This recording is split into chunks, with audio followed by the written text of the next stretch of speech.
এই মুহূর্তে আরো একটা আপডেট দিই আপনাদের। নিউ টাউনে নাবালিকাকে ধর্ষণ খুনে গ্রেপ্তার এক টোটো চালককে গ্রেপ্তার পুলিশের। সিসিটিভি ফুটেজ দেখে টোটো চালককে গ্রেপ্তার। আরো একবার আপনাদেরকে জানিয়ে রাখি, নিউ টাউনে নাবালিকা ধর্ষণ খুনে গ্রেপ্তার এক টোটো চালককে গ্রেপ্তার করেছে পুলিশ। সিসিটিভি ফুটেজ দেখে টোটো চালককে গ্রেপ্তার করা হয়েছে, এমনটাই জানতে পারা যায়। নিউ টাউনে নাবালিকাকে ধর্ষণ খুন এবং সেই ঘটনায় একজনকে ইতিমধ্যে গ্রেপ্তার করেছে পুলিশ। ঘটনার 24 ঘন্টা কেটে যাওয়ার পর পুলিশ সিসিটিভি ফুটেজ খতিয়ে দেখে গ্রেপ্তার করে এক টোটো চালককে। রঞ্জিত আমাদের প্রতিনিধি আমাদের সঙ্গে রয়েছে, রঞ্জিতের থেকে বিষয়টা আরো ক্লিয়ার হবো। রঞ্জিত, সিসিটিভি ফুটেজ দেখে যে টোটো চালককে গ্রেপ্তার করেছে পুলিশ, সেই টোটো চালককে কি আগে থেকে সেই নাবালিকা চিনতো? কিভাবে গোটা ঘটনা ঘটালো সে?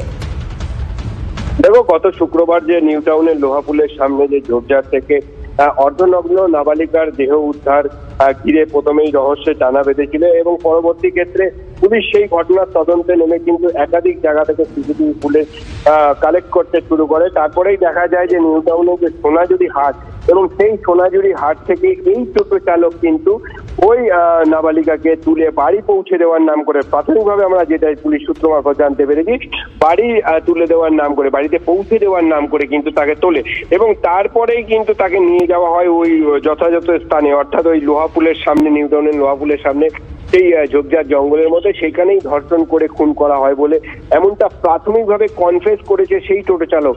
এবং টোটো চালকের কাছ থেকে পাওয়া সূত্র অনুযায়ী এই মুহূর্তে কিন্তু বেশ কিছু তথ্যের সন্ধানে রয়েছে তদন্তকারী আধিকারিকেরা এবং মূলত যেটা জানা যাচ্ছে যে এই টোটো চালকই শুধু ছিল না, এর পেছনে আরো কেউ ছিল, সেই সমস্ত তদন্ত করে দেখে তদন্তকারী আধিকারিকরা এই মুহূর্তে এই টোটো চালকের বিরুদ্ধে খুন, ধর্ষণ এবং নাবালিকা অপহরণ সহ একাধিক ধারায় মামলা রুজু করে ধৃতকে আজকে বারাসাত আদালতে পেশ করা হবে। তারপরে নিজেদের হেফাজতে নিয়ে আবার দফায় দফায় জিজ্ঞাসাবাদ করে জানার চেষ্টা করবে তদন্তকারী আধিকারিকেরা।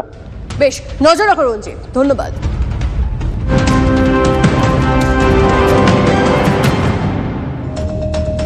তিলোত্তমা কাণ্ডে দোষীর সাজা হয়েছে, কিন্তু তারপরেও যৌন নির্যাতন থামছে কোথায়? আর এবার অভিযুক্ত খোদ শাসক দলের নেতার ভাইপো।